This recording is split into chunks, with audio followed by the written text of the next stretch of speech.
Amen. Alors déjà, nous bénissons le Seigneur pour toutes les personnes ici qui ont pris la décision de venir ce matin. Alléluia. Parce que venir ici ce matin, c'est une décision, n'est-ce pas? On pouvait rester, décider de rester à la maison, décider de dormir. D'autres pouvaient, comme certains, décider ce matin, comme par hasard, d'aller faire le sport seulement ce matin. Ils ont décidé. Et certains ont décidé de rester chez eux. D'autres ont décidé de sortir. Mais nous avons pris la décision ce matin de venir en ces lieux. Amen. Amen. Alors que Dieu te bénisse pour la décision que tu as eu à prendre ce matin. Alléluia. Alors nous bénissons aussi le Seigneur pour cette grâce et cette occasion qu'il nous donne de parler de sa part. Et nous bénissons particulièrement notre Père, le pasteur Serge Kaka. Nous le bénissons de ce qu'il nous donne cette occasion de parler à son peuple. Nous savons que ce n'est pas toujours évident de laisser la chair à d'autres personnes, peu importe ce qu'elles sont. Et nous considérons cela comme une marque de considération et d'affection. Amen. Alors nous sommes dans le monde de la décision. Et le thème de ce matin, c'est une décision difficile mais bénéfique. Une décision difficile mais bénéfique. Alors nous allons lire la parole de Dieu. Est-ce qu'on peut lire la parole de Dieu? Est-ce qu'on peut se lever? Nous allons lire la parole de Dieu. Avec tout le respect. Nous sommes dans le livre de Josué, chapitre 2. Josué, chapitre 2. Josué, chapitre 2, à partir du verset 1.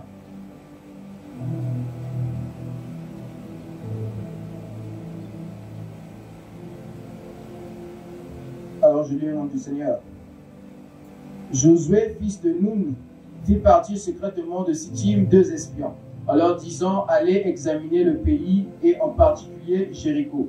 Ils partirent et arrivèrent dans la maison d'une prostituée qui se nommait Rahab, et ils s'y couchèrent. Verset 2. On dit au roi de Jéricho, voici des hommes d'entre les enfants d'Israël sont arrivés ici cette nuit pour explorer le pays. Verset 3. Le roi de Jéricho envoya dire à Rahab, fais sortir les hommes qui sont venus chez toi, qui sont entrés dans ta maison, car c'est pour explorer dans tout le pays qu'ils sont venus. Verset 4. La femme prit les hommes, les 2 hommes, et les cacha. Et elle dit, il est vrai que ces hommes sont arrivés chez moi, mais je ne savais pas d'où ils étaient. Nous allons lire Luc 18. Luc 18 à partir du verset 28. Évangile selon Luc, chapitre 18, verset 28. Je lis le nom du Seigneur. Pierre dit alors, voici, nous avons tout quitté et nous t'avons suivi. Amen. Nous pouvons nous asseoir, merci.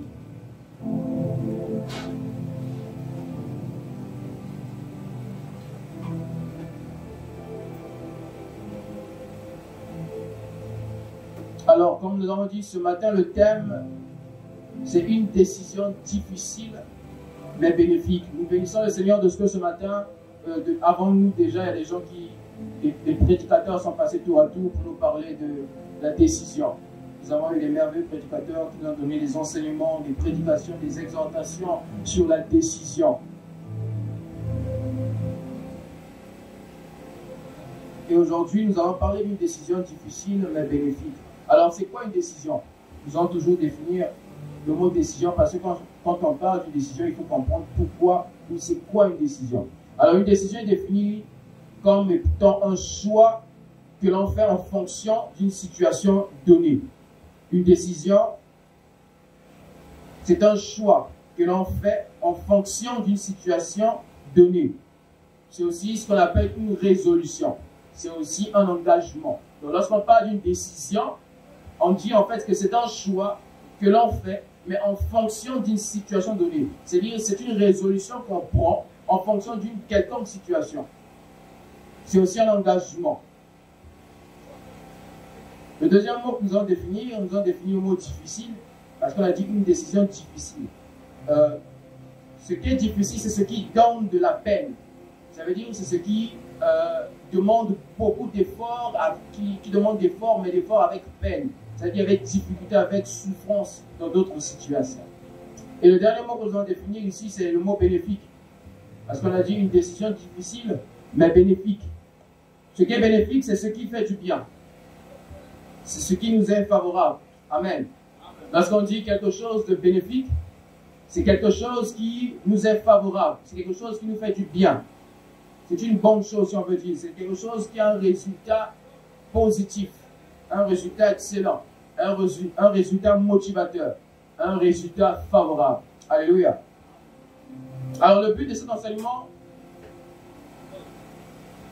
c'est d'emmener le peuple de Dieu à réaliser qu'il y a certaines situations, il y a certaines décisions, j'allais dire, qui nous coûtent. Il y a certaines décisions qui nous coûtent et qui nous blessent, mais qui sont pour notre avantage. Alléluia. Alléluia. Je crois qu'ici, parmi nous, il y a des gens qui ont déjà vécu des situations. Au départ, lorsque tu as vécu cette situation, tu devais prendre une décision. C'était une décision difficile. C'était une décision compliquée. C'était une décision dure à prendre. Au départ. Mais à la fin de cela, ou quelques temps après ça, les résultats ont montré que c'était une décision qui était utile. Alléluia.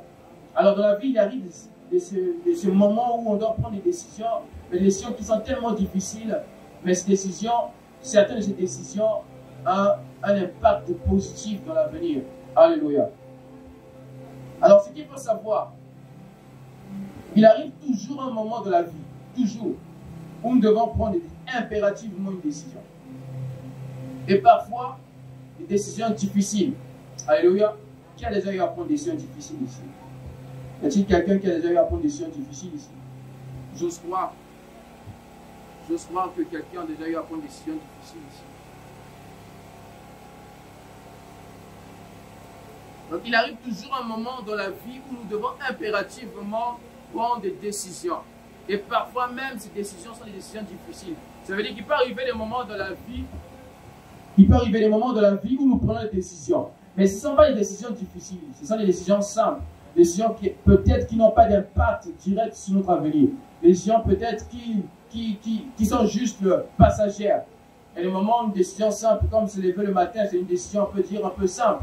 Tu dois te lever le matin, c'est normal. Les décisions comme ça, tu peux rester au lit, mais tu décides de te lever. Mais les décisions qu'on prend de la vie qui sont difficiles, ça veut dire qu'on arrive devant cette situation, on doit prendre une décision. On doit impérativement prendre une décision. Et cette décision s'avère être une décision difficile. D'où on prend le temps avant de prendre cette décision. Parce qu'on sait que l'impact, les résultats, ça peut ou ne pas être positif. Alléluia. Alors ici, nous sommes dans notre texte de base de Josué 2, Josué chapitre 2 à partir du verset 1 à 4. Je vais relire le verset 1. La Bible nous dit que Josué, fils de Nun, fit partir secrètement de Sittim 2 espions en leur disant, allez, examinez le pays, et en particulier Jéricho. Ils partirent et ils arrivèrent dans la maison d'une prostituée qui se nommait Rahab, et ils y couchèrent. Alors ici, Josué, fils de Nun, Josué c'est le successeur de Moïse. Moïse est mort, c'est Josué qui devait prendre la tête du peuple d'Israël. C'était lui qui devait maintenant être le conducteur d'Israël. C'était lui qui devait maintenant diriger le peuple. Et Josué se retrouve devant une situation alors qu'il devait aller. Ils avaient un but, ils devaient passer vers le Jourdain. Pour passer vers là-bas, ils se retrouvent devant une ville qu'on appelle Jéricho. Et Jéricho est une grande ville. Je crois qu'ici, beaucoup de gens connaissent, on a déjà entendu parler de Jéricho. Alléluia. Et Jéricho c'était comme sur leur chemin, alors qu'ils voulaient bien passer, parce que s'ils arrivaient directement au Jourdain, ils devaient donner dos à Jéricho, de peur que les habitants de Jéricho puissent les attaquer. Donc ils devaient passer par Jéricho, ils devaient les assujettir, ils devaient se rassurer qu'ils ont déjà pris en otage cette ville. Et donc qu'est-ce qui se passe? La Bible dit que Josué, il fait partir secrètement 2 personnes, en leur disant, allez, examinez le pays et en particulier Jéricho. Donc, ils ne se retrouvent pas simplement dans un endroit comme ça sans réfléchir. Josué sait que là, il va partir, il a un but. Mais il sait que sur leur but, il y a une ville qu'on appelle Jéricho. Et c'est une grande ville. Ça peut leur poser des problèmes dans leur conquête. Donc, il envoie ce qu'on appelle des espions pour aller visiter cette ville. Il envoie 2 personnes aller en reconnaissance, comme on voit souvent dans l'armée. quand les militaires vont au front, lorsqu'ils arrivent quelque part, ils se retrouvent devant le camp ennemi, ils envoient un espion. C'est-à-dire ils envoient ce qu'on appelle un éclaireur. On envoie une personne pour aller faire l'état des lieux, pour aller essayer de voir qu'est-ce qui se passe là-bas. Il y a combien de personnes? Est-ce qu'ils ont une grande armée? Est-ce qu'ils sont petits? Est-ce qu'ils sont forts? Et Josué, il envoie 2 personnes. La première décision ici déjà, on voit la décision de Josué. La décision d'envoyer 2 espions. Pourquoi c'est une décision difficile? C'est parce que envoyer 2 personnes, c'est un risque. Il peut envoyer 2 personnes, il peut risquer que ces personnes puissent mourir, n'est-ce pas? Il peut décider d'envoyer 2 personnes et ces personnes arriver sur place, on les capture. Donc c'est une décision difficile. Je se retrouve devant ce fait-là. Ils savent qu'ils doivent aller quelque part. Ils ont une vision, ils ont une mission. Ils doivent aller quelque part. Mais pour aller quelque part, ils ont besoin de se rassurer qu'ils n'ont pas d'ennemis sur la route. Donc je vais se demander comment faire pour se rassurer qu'il n'y aura pas des embûches sur notre chemin. Il se pose des questions. J'imagine Josué dans sa tente en train de réfléchir, en train de consulter Dieu, en train de prier. Comment je dois faire? De se demander qu'est-ce que je dois faire? Comment je dois aller? Josué se retrouve à prendre une décision difficile. La décision d'emmener 2 personnes, d'envoyer 2 personnes. Et ces 2 personnes devaient servir d'espions. Imaginez-vous ici, on doit aller quelque part, le pasteur dit, il dit je prends 2 personnes. Il dit, exemple, le frère Rebecca ou bien le frère Junior, il dit, bon, vous allez aller sur place, aller dans cet endroit là-bas, vous allez visiter, vous allez essayer de voir qu'est-ce qui se passe. Sachant que là-bas, il y a des ninjas. Sachant que là-bas, il y a la guerre. Vous imaginez comment les 2 frères peuvent se trouver à cet instant. Ils peuvent se poser la question, mais comment le pasteur peut nous envoyer au front? Ils peuvent se demander, mais comment on peut nous envoyer là-bas? Et là-bas, on peut mourir. Ils peuvent se poser tant de questions. Donc pour Josué, c'était un risque. C'était une décision difficile d'envoyer 2 de ces personnes, 2 des membres de sa tribu, 2 des membres de son peuple qu'il avait la charge d'aller sur place. C'était un risque pour Josué. C'est une décision difficile. C'était une décision compliquée. C'est une décision qui pesait sur lui. Il avait besoin de réfléchir, il avait besoin de beaucoup penser avant de prendre ses décisions. Et il décide de prendre cette décision, d'envoyer 2 personnes. Il avait dit qu'ils partirent et ils arrivèrent dans la maison d'une prostituée qui se nommait Rahab. Et ils y couchèrent. Donc quand il envoie ses espions, ces espions sont partis. Ils ont dit, allez, on va aller en reconnaissance. On va aller en mission. Et ils arrivent sur place. Ils visitent. Ils arrivent dans une maison d'une personne qu'on appelle Rahab. C'était une prostituée. Le verset 2, il dit, on dit au roi de Jéricho, le roi de Jéricho a entendu qu'il y a eu des gens qui sont venus, on vient lui dire, voici des hommes dont les enfants d'Israël sont arrivés cette nuit pour explorer le pays. Pour explorer le pays. Le verset 3 nous dit, le roi de Jéricho envoya dire à Rahab, fais sortir les hommes qui sont venus chez toi, qui sont entrés dans ta maison, car c'est pour explorer tout le pays qu'ils sont venus. Et le verset 4 qui nous intéresse, la femme prit les 2 hommes et les cacha. Et elle dit, il est vrai que ces hommes sont arrivés chez moi, mais je ne savais pas d'où ils étaient. Alléluia. Alors on voit cette femme qui se retrouve dans cette situation, alors que Jéricho commençait à paniquer. Ils ont entendu qu'il y a eu 2 espions qui sont venus. Il y a eu 2 personnes qui ont été envoyées pour venir essayer de voir qu'est-ce qui se passe dans leur vie. Ils savaient que c'était des personnes, des étrangers.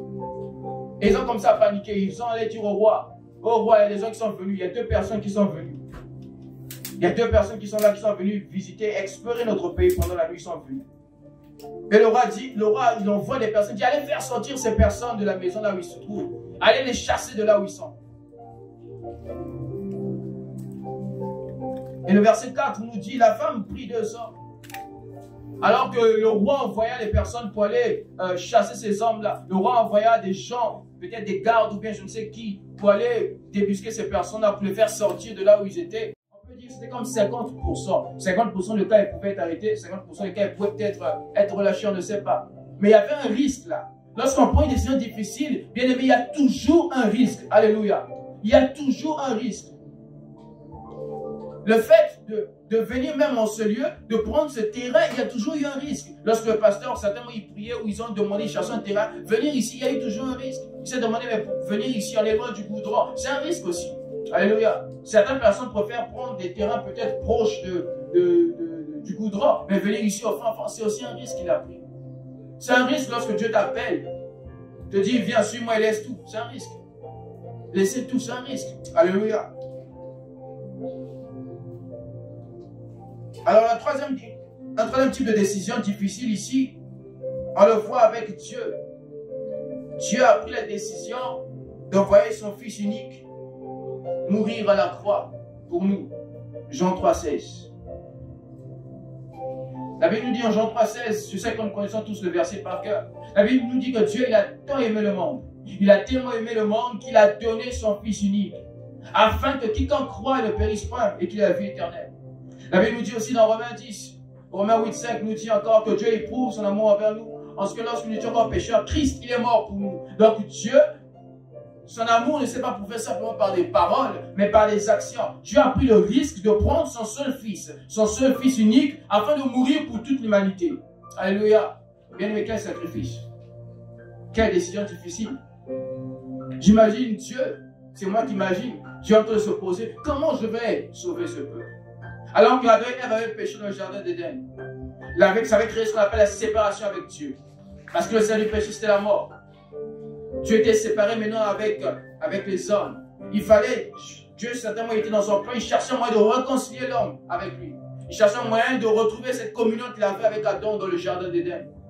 Il cherchait un moyen de retrouver cela. Et dans son plan qu'il a eu à monter, il pense à son fils. Je vois certainement se dire, tiens, il y a mon fils qui est là. Mais est-ce que je peux le sacrifier pour toute l'humanité? Ce n'était pas simplement son fils, c'était son Fils unique, alléluia. C'était son Fils unique. Et Dieu a pris le risque de sacrifier Jésus-Christ pour nous. Et le sacrifice de Jésus-Christ nous donne le salut aujourd'hui. Alléluia. C'était un risque. C'était une décision difficile. Il n'avait pas d'autre fils, il n'avait qu'un seul fils.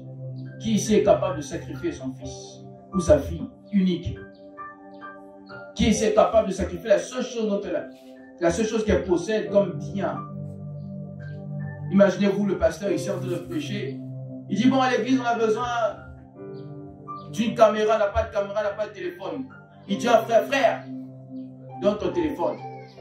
Alors que toi, juste avant cela, tu as travaillé pendant 6 mois pour économiser, juste acheter le téléphone. Et on te demande de lui ton téléphone. Tu vas dire, pasteur, quel risque? Alléluia. C'est un risque. Donner ton téléphone comme ça. La seule chose que tu possèdes. Mais toi, tu as perdu 6 mois à économiser pour cela. Et on te demande de le donner. Pas pour ton bien à toi, mais pour le bien de l'église. Pour permettre à l'église d'évoluer. On te demande de sacrifier quelque chose. C'est un risque, bien aimé. C'est une décision peut-être difficile pour toi. Et Dieu, c'est une décision difficile pour lui. Alléluia. Et quatrièmement, le quatrième type de décision difficile que nous voyons ici, on peut lire dans le livre de Luc. Nous sommes dans Luc, chapitre 18, à partir du verset 28. Nous l'avons lu tout à l'heure, Luc 18, à partir du verset 28.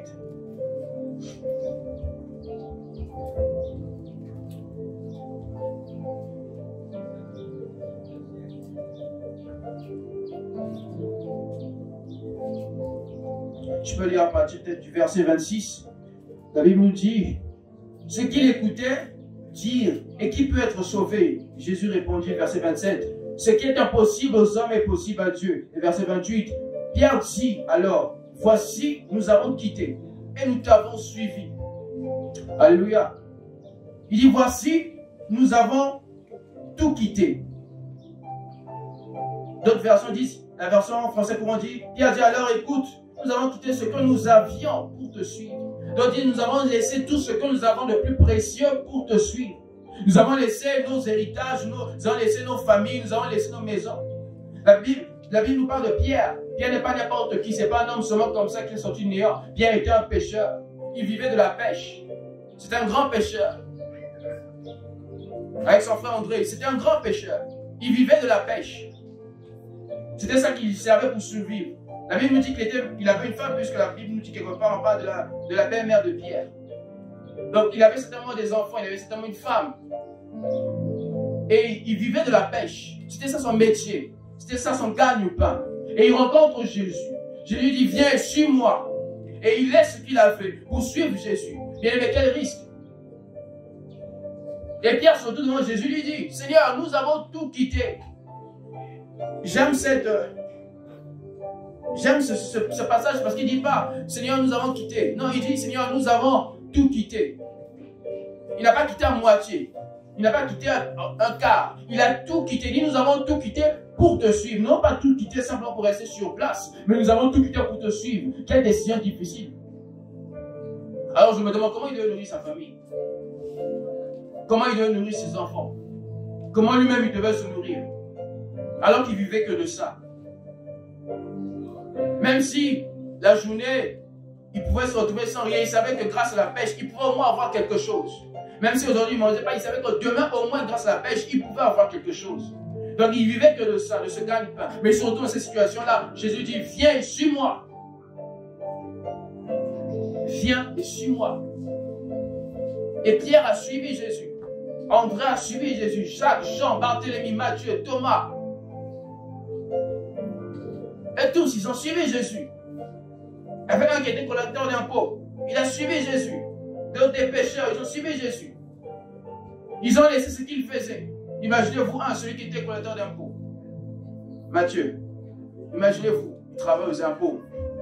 Vous imaginez, il travaille aux impôts. Entre nous soit dit qu'il travaille aux impôts. S'il y a quelqu'un ici qui travaille aux impôts et on te demande de laisser tout devenir servir Dieu, qui va laisser? Qui va laisser? Lève la main. Tu travailles au trésor. Là où on sait que quand on dit là le trésor, ça veut dire qu'on dit déjà trésor. Donc, quand tu entends trésor, tu sais déjà qu'il y a de l'argent là-bas. Et on sait ici que ceux qui sont dans ces endroits-là, on sait qu'il y a beaucoup de magouilles, on ne va pas citer. Alléluia. Mais ils travaillent dans cet endroit-là. Et on leur dit, quelqu'un veut le dire, frère. Imaginez qu'un prophète veut le dire, frère. Dieu me dit de dire de quitter cet endroit, de laisser tout. S'il n'a pas la révélation de Dieu, à l'instant, il va dire, frère, Dieu maudit. Alléluia. Il va dire, frère, Dieu maudit. Il va même le chasser. Ou s'il est très spirituel, il va dire, alléluia. Merci bien-aimé pour cette prophétie, je vais réfléchir à cela. Quand il va à la maison, il ne va jamais réfléchir. Alléluia. Parce que c'est difficile de laisser ce qu'on appelle son gagne-pain pour aller dans l'inconnu. Et Abraham a vécu ça. La Bible nous dit qu'Abraham, alors qu'il était avec son père, le Seigneur lui dit, quitte la maison de ton père, va vers le pays que je te montrerai. Dieu ne lui dit pas, va dans le pays qui s'appelle un tel, il dit, va vers le pays que je te montrerai. Alléluia. Qui connaît ce verset? C'est une histoire qui est vraie. Donc imaginez-vous, Dieu t'appelle, mais il ne te montre même pas le lieu. Il te dit, je vais te montrer le lieu après. Quelle décision difficile Abraham avait. Il pourrait se demander, si Abraham, son père avait les moyens. La Bible dit qu'ils avaient vraiment des troupeaux, ils avaient vraiment des moyens. Ils avaient beaucoup de moyens. Son père n'était pas pauvre. Son père n'était pas pauvre. Comme Gédéon disait, non, ma famille, nous sommes la plus pauvre dans Manassé. Non, lui, son père avait les moyens. Et Dieu le demande de quitter. Il dit, quitte, va vers le pays que je te montrerai. Quelle décision difficile qu'il avait à prendre. Quelle décision difficile. Je peux me voir Abraham longtemps se demander, mais je vais partir. Comment je vais nourrir toute ma famille qui est là avec moi? Comment je nourris tous mes serviteurs? Tu m'emmènes où, Seigneur? Je vais quitter là où je suis dans le confort pour aller quelque part où je ne sais même pas où est-ce que je vais atterrir. Parmi nous, il y a des gens ici qui se posent ce genre de questions.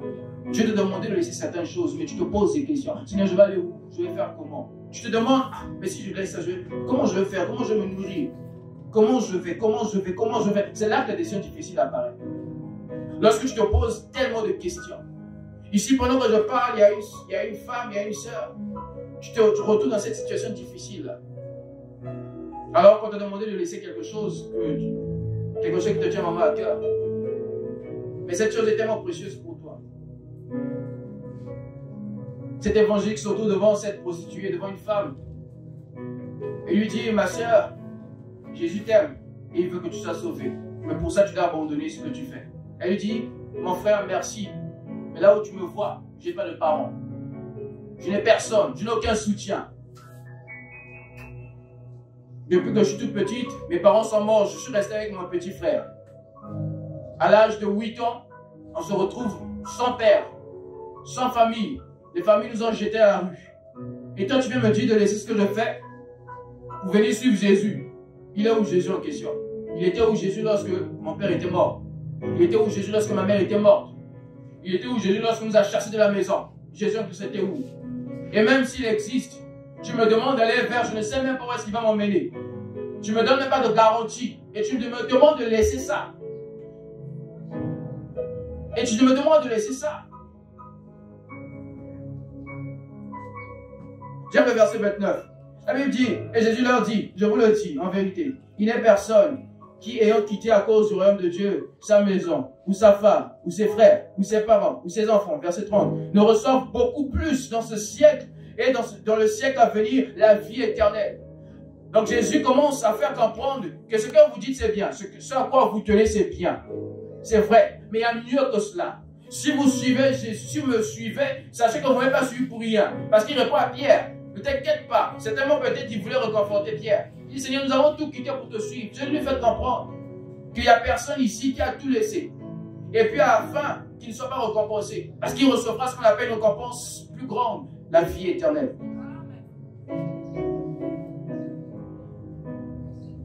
Pierre a pris la décision de tout abandonner pour suivre Jésus. Quelle décision as-tu prise ce soir, ce matin? Quelle décision as-tu prise hier, dans ce mois? 2 mois de décision. Et je sais que pendant ce mois, beaucoup de gens, beaucoup d'entre nous, nous sommes retrouvés devant des situations difficiles. Bizarrement, chaque fois que le pasteur donne une pensée pour le mois, vous avez remarqué que ça va s'affecter aussi à nos vies. Alléluia. Généralement, chaque fois que le pasteur donne une pensée, que ce soit pour le mois, que ce soit pour l'année, ça va s'affecter à nos vies. On a donné l'année du travail, regardez, beaucoup de gens ont été bénis, n'est-ce pas? Alléluia. Moi-même, je suis aussi béni. Alléluia.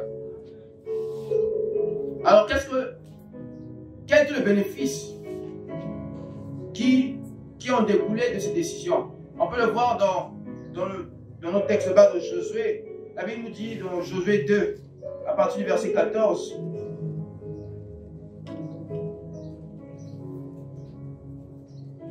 on dit, ces hommes nous répondirent, je vais lire juste le verset 13, il dit, donnez-moi, ça c'est Rahab qui dit, il dit, donnez-moi l'assurance que vous laisserez vivre mon père, ma mère, mes frères, mes sœurs et tout ce qui leur appartiennent, et que vous nous sauverez de la mort. Verset 14. Ces hommes lui répondirent, nous sommes prêts à mourir pour vous, si vous ne divulguez pas ce qui nous concerne. Et quand l'Éternel nous donnera le pays, nous agirons envers toi avec bonté et fidélité.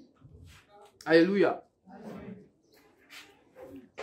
Donc Rahab se trouve dans cette situation-là. Elle a pris la décision de les cacher. Mais elle veut se rassurer. Elle dit, rassurez-moi. Rassurez-moi que mes frères, mes sœurs, mes parents, ma famille sera sauvée. Rassurez-moi de cela. Rassurez-moi que cette décision, oui, à la fin, vous allez nous sauver. Et la Bible nous dit que le verset 14, elle avait bien fait de prendre cette décision parce que le verset 14 nous dit que lorsque les espions lui disent que ne t'inquiète pas, parce que lorsque l'Éternel nous donnera ce pays, lorsque l'Éternel nous donnera cet endroit, toi et ta famille, vous serez sauvés et on agira avec vous avec fidélité, avec bonté. Alléluia. Alléluia. Et on voit cela quelques années après, quand on regarde dans le livre de Matthieu, on regarde les généalogies, on va se rendre compte que Rahab, cette prostituée, elle fait partie des ancêtres de Jésus-Christ. Alléluia. Elle fait partie des ancêtres de Jésus-Christ. Alors qu'au départ, on peut se dire que c'est une prostituée. Comment une prostituée peut faire partie de la lignée de Jésus-Christ? À cause de ces décisions qu'elle a eu à prendre, ces décisions difficiles qu'elle a eu à prendre, mais plutôt bénéfiques, elle fait partie maintenant de la lignée. Et aujourd'hui, on parle de Rahab à cause de ces décisions. Alléluia. Et Pierre, de la même façon aussi, les bénéfices, après d'avoir suivi Jésus, ils ont reçu la vie éternelle. Parce que Jésus a dit que personne n'a abandonné, mais suivi et qui n'ait pas reçu la vie éternelle. Alléluia. On va lire le verset d'Hébreu. Hébreu 11. Nous devons savoir ici que dans une décision, lorsqu'il faut prendre une décision, il y a quelque chose de très important dans une décision. C'est ce qu'on appelle la foi. Alléluia. Lorsqu'on trouve devant une décision difficile à prendre, nous devons savoir qu'il y a un élément qui est très important, c'est la foi. Alléluia. La foi est très importante. C'est la foi qui joue maintenant, qui pèse sur la balance. C'est à cause de la foi que les grands hommes, que les grandes personnes ont pris des grandes décisions. Si tu n'as pas la foi devant tu ne peux pas prendre une décision difficile. Alléluia. La Bible nous dit dans Hébreux 11, à partir du verset 31, on dit que c'est par la foi que Rahab la prostituée ne périt pas avec les rebelles, parce qu'elle avait reçu les espions avec bienveillance. La version nouvelle française courant dit, c'est par la foi Rahab, la prostituée, ne mourut pas avec ceux qui s'étaient opposés à Dieu parce qu'elle avait accueilli les espions avec bienveillance. Alléluia. À cause de la décision de Rahab, à cause de la faute qu'elle avait eue, Rahab a été récompensée. Une décision difficile mais bénéfique. La décision difficile de Rahab, c'était de cacher les espions alors qu'ils risquaient la mort. Mais le bénéfice de ça, c'est qu'elle, sa famille, ils ont été sauvés. Et aujourd'hui, on parle d'eux comme des références. Le livre d'Hébreux nous montre ce qu'on appelle les héros de la foi. On dit au verset 30, c'est par la foi que les murailles de Jéricho tombèrent après qu'on eut fait le tour pendant 7 jours. D'autres personnes disent que c'est par la foi qu'Abraham offrit Isaac. L'importance de la foi dans nos décisions. Nos décisions sont souvent difficiles, c'est vrai. Mais bien aimé, il faut avoir la foi. Alléluia. Si Rahab n'avait pas la foi que cet acte qu'elle devait faire, qu'elle devait commettre, devait plus tard la sauver, elle ne devait pas le faire. Si Pierre n'avait pas la foi que le Jésus là en le suivant, il devait réellement recevoir plus que ce qu'il avait. Pierre ne devait pas prendre ce risque, n'est-ce pas? C'est la foi, bien aimé. L'importance de la foi dans nos décisions. Quelle décision vas-tu prendre après ce mois de décision? Quelle décision allons-nous prendre après ce mois de décision? Est-ce que nous allons continuer toujours à tergiverser? Les décisions sont difficiles, c'est vrai. Et on a dit tout à l'heure qu'il arrive toujours dans un moment de la vie où nous devons prendre des décisions. Et deux fois même, nous devons prendre des décisions difficiles. Mais quand viendront des décisions difficiles, bien aimés, ma prière est que tu ne manques pas de foi. Alléluia. Ma prière est que nous ne manquons pas de foi. Lorsqu'il va arriver le moment où le pasteur va donner des paroles, il va comme ça lancer des trucs, il va dire, ceux qui ont la foi, venez. À ce moment, nous ne manquons pas de foi. Lorsqu'il y aura des moments où nous devons poser les actes qu'on appelle les actes prophétiques, ne manquons pas de foi, bien-aimés. Alléluia. Est-ce qu'on peut incliner nos têtes?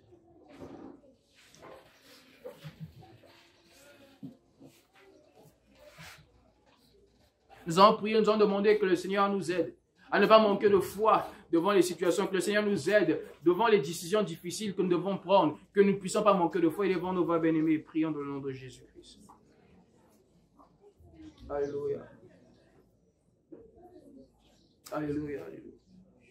Seigneur, nous te bénissons, Seigneur, de ce que tu nous donnes la foi. De ce que tu nous donnes de ne pas manquer de foi devant les décisions difficiles. Oui, Seigneur, les décisions seront difficiles chaque jour, mais donc de ne pas manquer de foi. Oui, bien-aimés, prions, prions. Demandons que le Seigneur nous donne de ne pas manquer de foi, que nous ne manquons pas de foi. Que nous ne manquons pas de foi devant les décisions difficiles. Que nous ne manquons pas de foi. Que nous puissions croire que comme Abraham, que le Dieu, il est le rémunérateur de notre foi. Alléluia. Seigneur, nous te disons, Seigneur, aide-nous à ne pas prendre des décisions actives, Seigneur Dieu. Nous te supplions au nom de Jésus-Christ, Seigneur. Aide-nous, Seigneur Dieu. Nous te prions, Seigneur Dieu. Nous te le demandons, Seigneur, au nom de Jésus-Christ. Nous te prions, au nom de Jésus-Christ. Alléluia. Alléluia. Alléluia. Est-ce qu'on peut se lever, s'il vous plaît? Nous allons prier. Est-ce qu'on peut se lever? Très respectueusement. Nous allons prier. Nous allons demander que le Seigneur nous donne le discernement. Que devant les décisions difficiles, que le Seigneur nous aide à prendre des bonnes décisions. Nous savons que nous nous retrouvons deux fois devant les situations, mais nous ne prenons pas des bonnes décisions. Nous n'avons pas le discernement. Voilà pourquoi nous demandons que le Seigneur nous donne le discernement afin de prendre des bonnes décisions lorsque nous nous trouvons. Élevons nos voix, bien-aimés, prions dans le nom de Jésus-Christ. Alléluia. Élève ta voix, prie. Élève ta voix.